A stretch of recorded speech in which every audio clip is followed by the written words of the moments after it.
Cancer, hello. Ito yung mga pasabog sa'yo ngayong January 1, 2024, New Year. So, a blessed New Year sa inyong lahat. Kung hindi pa po kayo nakaka-subscribe sa aking YouTube, don't forget to subscribe. Pa-like and follow na rin po yung aking FB page at send lang po kayo ng private message sa aking FB page kung magbubo kayo ng personal readings. Tignan na natin itong mga pasabog. Uy! Unang-unang pasabog, Cancer. Ayan, may tagahanga ka. Take note. Kung sino man to, may secret admirer ka. O, diba? No, hindi ko alam kung kumbaga kung etong 2023 pa yan nagsimulang maging tagahanga mo or stalker mo, pero meron. Yan yung pasabog sa'yo. So, magugulat ka siguro mare-reveal na meron kang secret admirer. Ayan, at isa pa, victory. So, kung ano man yung gagawin mo, magiging very successful ka. Yan yung pabungad sa'yo, yung pasabog sa iyo. Maganda. Make sure lang dito na huwag ka munang gagawa ng mga important decisions kapag magulo yung isip mo kasi meron kang forest. Okay, may period ng confusion dito or yung mga time na na kailangan mo mag-decide pero magulo yung isip mo. No? Kumbaga wala kang ma-pick up kasi nga magulo isip. So, ang dito, ang key is wag magulo isip, wag mo na gagawa ng major decision, no? Yun lang, may warning sa'yo dito, beware of great pride. Hindi naman siya masyadong wag daw masyadong mataas yung pride mo itong New Year. Ayan. Wag pairalin yung pride. Happy lang, New Year na New Year, o diba, Cancer? Syempre. New Year, New You, o diba? Happy lang, positive lang.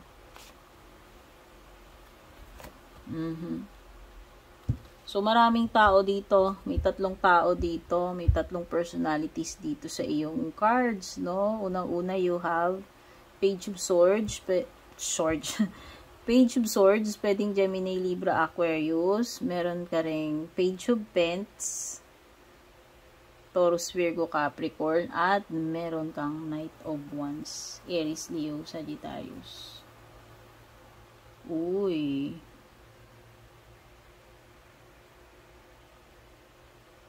May magagandang bagay or exciting na pangyayari pa parating sa iyo. Oo, samantalahin mo itong January mo sa tingin ko. Kasi mukhang nandito yung time mo na maging successful. Ayan victory. So, samantalahin mo yung magandang pagkakataon, yung mga opportunity na yan. Ito yung maswerteng panahon para sa iyo. Kung ako sa iyo, Cancer, kung may sisimulan ka, the best time is etong taon na ito. No? Etong month na ito, January 2024. Yan. So, sa tingin ko, ayan. Mukhang may sisimulan ka maganda eh. And very inspired ka, ayan. Siguro nga, itong inspiration na to, hindi lang ito about career, ha? Pwedeng inspired ka rin in terms of yung mga, sa romance, no? Basta merong something na napaka-positive about you or nagpapa-positive sa iyo, nagpapa-inspire sa iyo. Okay? May 2 pages dito. So, pwedeng, yun nga, sabi ko pwedeng meron ditong dalawang person. Tatatlo, actually. May fire sign, air sign, and earth sign. So, pwedeng yung secret admirer mo siya yung isa dyan.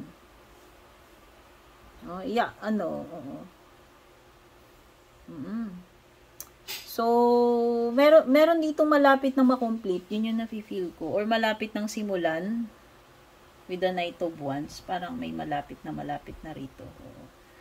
Early January yan. Kung yan nga, pwedeng sabi ko itong first week. Or basta itong January.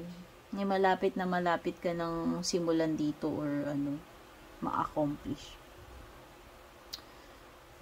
Tapos merong hindi ko alam, meron ditong mga bagets kasi yung energy ito eh. Ang dami mong mare-receive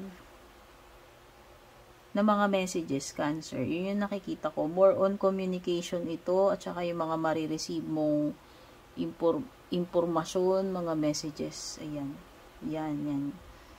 Yan yun. Baka naman yung secret admirer mo, papadala ng love letter sa iyo. O, diba? O friend request. Hindi ko alam, basta may mga may mga fast approaching dito. Pwedeng accomplishment or yung fast approaching na masisimulan mo na yan kung ano yung dapat mong simulan. And may mga messages para sa iyo. O, diba, ayan, victory. Tandaan mo tong victory na ito at saka yung secret admirer, Cancer. Ito yung mga pasabog sa'yo, January 1, New Year 2024. More blessings to come. God bless.